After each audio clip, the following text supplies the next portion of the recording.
6 साल का छोटा सा बच्चा प्रेस कॉन्फ्रेंस कर रहा है, लेकिन 56 इंच का छोटा बंदर ये पिछले 12 साल में प्रेस कॉन्फ्रेंस नहीं कर पाए। अब फिर बात करेंगे इसके बारे में कि क्यों प्रेस कॉन्फ्रेंस कर रहा है 6 साल का बच्चा। ऑल्सो ये गुल्लू भाई साहब को क्या हो गया? जेन अल्फा कुछ बड़े सवाल उठा रही है और वो किसी टूल किट का हिस्सा नहीं है। पहले सरकार के लोग बच्चों से डरे और अब गोदी मीडिया के लोग भी जेन अल्फा से डरते हुए नजर आ रहे हैं। इस सब के बारे में और साथ ही जोहरान ममदानी ने आरएसएस के बारे में जो बोला है, आगे चल के उन सब चीजों के बारे में बात करेंगे। बट सबसे पहले बात करना चाहता हूं नेपाल के फ्लड्स के बारे में। भाई क्या भयंकर सिचुएशन देखने को कल मिली है।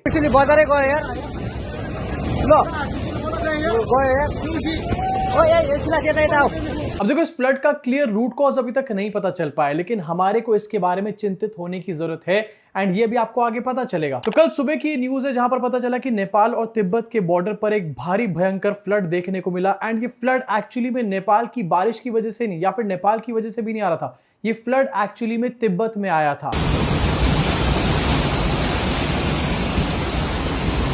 अब अभी तक ये बताया जा रहा है कि फ्लड के अंदर 55 लोगों की जान जा चुकी है और 133 इंडियंस भी वहां पर फंसे हुए हैं। अब अभी तक ऑफिशियल रूट कॉज इस फ्लड का पता नहीं चला है, लेकिन ये बताया जा रहा है कि लेंदे रिवर जो कि तिब्बत की साइड पे बहती है, उस रिवर के पास एक आइस और रॉक का अवलांच आया, आके एक जगह पर अटक गया, ब्लॉकेड हो गया एंड उसके बाद आया अर्थक्वेक, जिसकी वजह से वो ब्लॉकेड खुल गया एंड उसके बाद जो अवलांच से ग्लेशियर लेक बन गई थी वो फट करके बाहर निकली, जैसे कि टंकी की किसी ने मोटर ऑन छोड़ दिया, ऐसी वाली सिचुएशन हो गई थी। अब एक तरफ तो ये रीजन बताए जा रहे हैं, लेकिन दूसरी तरफ ये भी बताया जा रहा है कि ये चाइना की वजह से भी हो सकता है। चाइना जो हेवी इंफ्रास्ट्रक्चर हिमालयास के अंदर बिल्ड कर रहा है, उसकी वजह से यहां पर सारी गड़बड़ हो गई एंड फट करके ये बाढ़ निकली बाहर। अब देखो, नेचुरल रीजंस की वजह से हुआ है तो एक अलग बात है, इसका इंपैक्ट हालांकि इंडिया में बिहार जैसी स्टेट्स के ऊपर पड़ सकता है, लेकिन अगर ये चाइना की वजह से हुआ है तो आपको याद दिलाना चाहता हूं कि चाइना ब्रह्मपुत्रा के ऊपर वर्ल्ड का सबसे बड़ा डैम बनाने जा रहा है। ऐसा डैम जिसका रिजर्वॉयर जो है वो 1 किलोमीटर गहरा होने वाला है एंड चाइना अगर ये डैम सक्सेसफुली यहां पर बना लेता है अगले 3, 4, 5 सालों में और इतना बड़ा रिजर्वॉयर वहां पर बन जाता है तो इंडिया के लिए कितना बड़ा थ्रेट होगा। लेकिन कोई बात ही नहीं कर रहा इसके बारे में, क्योंकि हमें तो रक्षाबंधन पे कृति सेनान की बिकनी देखनी है। वैसे हमारे को ना इसके बारे में बात करने की जरूरत ही नहीं है, ना ही हमारे को चाइना के ब्रह्मपुत्रा से या फिर किसी और नदी से डरने की जरूरत है,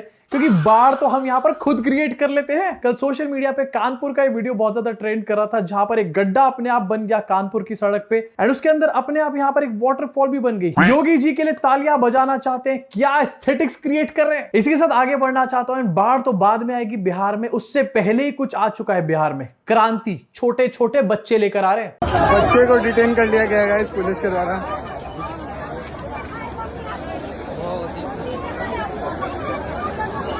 देखो, गोदी मीडिया आपको कभी नहीं दिखाने वाला क्योंकि ये उनके नैरेटिव में सेट नहीं बैठता, लेकिन बिहार के पटना में काफी दिन से प्रोटेस्ट चल रहा है। स्टूडेंट्स प्रोटेस्ट कर रहे हैं पेपर लीक्स के अगेंस्ट और जॉब रिक्रूटमेंट जो नहीं हो रही है उनके अगेंस्ट यहाँ पर प्रोटेस्ट किया जा रहा है। उसी प्रोटेस्ट में कल एक 6 साल के बच्चे को इन्होंने डिटेन कर लिया।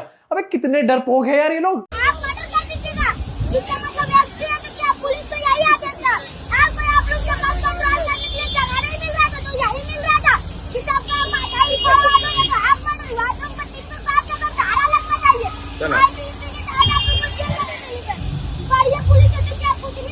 अभी तो ये बच्चा बिहार पुलिस से सवाल पूछ रहा है, लेकिन गलती से ये बच्चा किस दिन मोदी जी के सामने आएगा तो मोदी जी के ऐसे पसीने छूटेंगे कि एक बार तो मोदी जी भी बना देंगे। अब यहाँ पर काफी दिन से प्रोटेस्ट चल रहा था एंड कल इस प्रोटेस्ट में सीएम के घर का घेराव यहाँ पर किया जा रहा था। उसी में इस बच्चे को डिटेन कर लिया गया। उसके बाद इसने प्रेस कॉन्फ्रेंस करी है। शर्म आ रही है मोदी जी आपको? हम इसीलिए पुलिस को पकड़े थे कि हमको जवाब चाहिए कि आदेश किसने दिया था। ये माथा फट गया, छात्र का आंदोलन हो रहा था, तो क्या ये 7वीं फेल मुख्यमंत्री से एक बच्चा भी नहीं संभलता। प्रेस कॉन्फ्रेंस करी तो करी, साथ में 7वीं फेल सीएम भी बोल दिया है। बेइज्जती पे बेइज्जती। तो इस्तीफा दे देना, किसी का माथा फाड़वा दीजिएगा। छात्रों के लिए रो रहे हो तुम? हाँ, छात्र का माथा फट गया आज। हाँ, उसीलिए आज हम पूछना चाहते हैं एसपी साहब से कि आदेश किसने दिया था। ये माथा फट गया छात्र का। यहाँ पर जेन जी अमित शाह से पूछ रहे कि 20 जुलाई को पैलेट गन किसने चलवाई एंड वहां पर जेन अल्फा वहां के एसएसपी से पूछ रहे हैं कि भैया छात्रों का माथा क्यों फोड़ा। देखिए जेन अल्फा, ये देखिए जेन अल्फा, मैदान में जेन अल्फा। ये लड़का बहुत ज्यादा वायरल है और आज आंदोलन में उतरा हुआ है।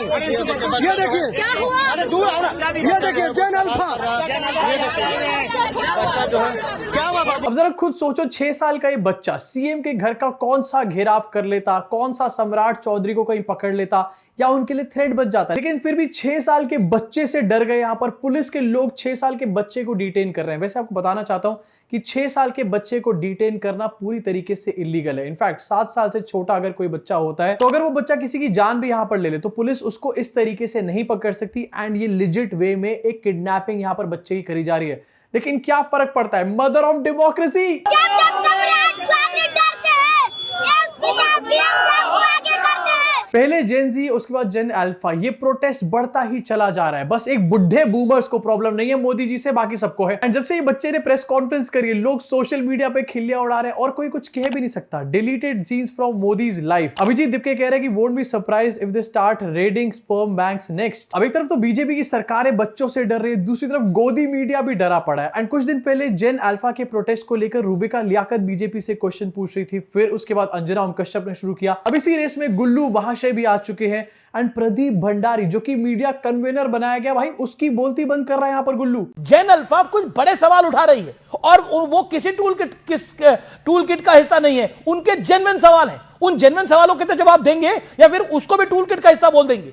स्कूल के बच्चे हैं, ये किस टूल किट का हिस्सा होंगे? उनका अधिकार है अपनी मांगे रखने का और उनकी मांगों को सॉल्व करने का हमारा काम है। तो 10-10 साल से आपकी सरकारें हैं मिस्टर भंडारी, 10-10 साल से आपकी सरकारें हैं। तो अब आपको ज्ञात हुआ है जब सीजेपी का आंदोलन हुआ कि सॉल्व आउट नहीं हो रही प्रॉब्लम? डर का माहौल बना रहे हैं। ये क्या देख रहा हूं मैं अपनी आंखों से? चुंडी मारो, मुझे चुंडी मारो, मैं सपना तो नहीं देख रहा कहीं। But on a serious note, कुछ तो बहुत तेजी से यहां पर बदल रहा है। सरकार तो डेफिनेटली प्रेशर में आ रही है, लेकिन गोदी मीडिया के जो सुर बदल रहे हैं। एंड पिछली बार गोदी मीडिया के सुर पता कब बदले थे? अन्ना आंदोलन के टाइम पर। उस टाइम पर इस वजह से सरकार बदल गई थी। कहीं यहां पर भी वही सेम चीज दोबारा देखने को ना मिले। अब ये बात मैं बार बार बोल रहा हूं कि ऐसा नहीं कि सारी गोदी मीडिया एकदम से पलट चुकी है एंड सीधा मोदी जी सवाल पूछे जा रहे हैं। लेकिन ये वो बेसिक चीजें जिसके ऊपर गोदी मीडिया एक शब्द नहीं बोल के देता था, लेकिन आज इसके बारे में सवाल भी पूछ रहा है और बीजेपी के बंदे को चुप भी कर रहा है। इसी के साथ आगे बढ़ना चाहता हूं। आरएसएस के चीफ मोहन भागवत न्यूयॉर्क पहुंच चुके हैं। वहां पर एक सम्मेलन किया जा रहा है। अपने इंडिया के भक्त इनसे संभाले नहीं जा रहे, अमेरिका जाना है इनको। अब आरएसएस का एक बहुत बड़ा इवेंट होने वाला है न्यूयॉर्क के अंदर। एंड जोहरान ममदानी, जो कि न्यूयॉर्क के मेयर हैं, इन्होंने सीधा सीधा कहा है इवेंट से पहले कि ये आरएसएस को सपोर्ट नहीं करते। कितनी मिर्चें लगी होंगी वहां पर राइट विंग के लोगों को, मजा आ रहा है। Faith wherever they're from. Should the rally be canceled, though, at MSG this weekend? I don't support the rally, but I don't know if the city has any jurisdiction on canceling a private event. City इस private event को cancel नहीं कर सकता, लेकिन Zohran Mamdani ने clearly बोला है कि वो इस रैली को सपोर्ट नहीं करते। इनफैक्ट कुछ और बातें भी बोली है। लेकिन सिर्फ जोहरान ममदानी नहीं, बल्कि मोहन भागवत का कुछ और भी इंटरनेशनल डंका बज रहा है वहां की सड़कों के ऊपर। खुलेआम आरएसएस के इस इवेंट को क्रिटिसाइज किया जा रहा है। एंड ये बंदा जो यहाँ पर क्रिटिसाइज कर रहा है, ये एक्चुअली में एक जूइश बंदा है। और करो इजराइल माता की जय। I'm here as a Democratic nominee for Congress in this district where we're standing, as a proud New Yorker and as a proud Jewish New Yorker to join in solidarity with this interfaith coalition. Standing up and saying, no, we will not tolerate and we should not allow, and Madison Square Garden should not allow the spewing of hate from a leader whose organization has fomented violence and promoted hatred against Muslims, against Sikhs, against Dalits, against Christians. Democrat है ये तो एक अलग कहानी है, लेकिन एक Jewish American ये सब बातें बोल रहा है। तालियां हो जाए इस इंटरनेशनल डंके के लिए। Been put into practice repeatedly, starting from the very first in 1948 when the RSS assassinated Mohandas Gandhi himself. In fact अलग अलग जगहों पर आरएसएस किल्ड गांधी के पोस्टर्स लगे हुए हैं एंड जम करके बेइज्जती हो रही है। It has been incredibly troubling to see the rise of a movement that is predicated on an exclusionary vision. RSS को क्लियरली यहाँ पर एक्सक्लूजनरी विजन वाला बताया जा रहा है जोहरान ममदानी के द्वारा। मेल्टडाउन शुरू किया जाए राइट विंग का। इसी से जरा वापस इंडिया की तरफ आना चाहता हूं। एंड रिसेंटली वेस्ट बंगाल में इलेक्शन हुआ, उससे जस्ट पहले एसआईआर हुआ एंड लाखों लोगों के वोट उसमें काट दिए गए। अब ये पता चला कि उसमें से जितने लोगों ने ट्रिब्यूनल में जाके अपील करी थी, उनमें से 91% लोगों का वोट वापस आ चुका है। इलेक्शन से पहले वोटर लिस्ट से नाम हट गया, कोई एक पार्टी इलेक्शन जीती, उसके बाद वोटर लिस्ट में नाम वापस आ गया। कोई बच्चा भी समझ जाएगा इलेक्शन कमीशन क्या कर रहा है। लेकिन एक बात इलेक्शन कमीशन को भी समझ लेनी चाहिए कि कहीं जेन जी और जेन अल्फा इनके पीछे ना आ जाए अगली बार। 82,000 अपील्स को यहां पर डिस्पोज ऑफ किया गया, जिसमें से 75,443 नेम जो हैं उनको इलेक्टोरल रोल में रिस्टोर कर दिया गया है। अब लोग सोचेंगे कि ऐसा क्यों? ऐसा इसलिए क्योंकि ये बार का इलेक्शन तो मैनेज करना था और अगली बार के इलेक्शन से पहले डीलिमिटेशन और वन नेशन वन इलेक्शन आ ही जाएगा, तो वहां पर हो सकता है मैनेजमेंट की जरूरत ही ना पड़े। इसी के साथ इस वीडियो को यही खत्म करना चाहता हूं, लेकिन जाते जाते चीनी महंगी हो रही है, लेकिन अच्छी बात है यार महंगी हो रही है, क्योंकि चीनी खाने की जरूरत ही क्या है बीजेपी के हिसाब से। कल परसों शायद 70 थी, आज 60 हो गई और कम हो जाएगी। और वैसे भी आजकल 90% लोग मीठा खाना पसंद नहीं करते। मैं आपको बता दूं, मैं तो खाता ही नहीं हूँ। रमेश जी छूते भी देखते भी नहीं, इनको अगर देख ले मीठे की तरफ तो इनको वो हो जाती है। राजेंद्र जी भी नहीं देखते। बहुत लोग आपके पत्रकारों में से आधे लोग पत्रकार मिठाई नहीं खाते होंगे।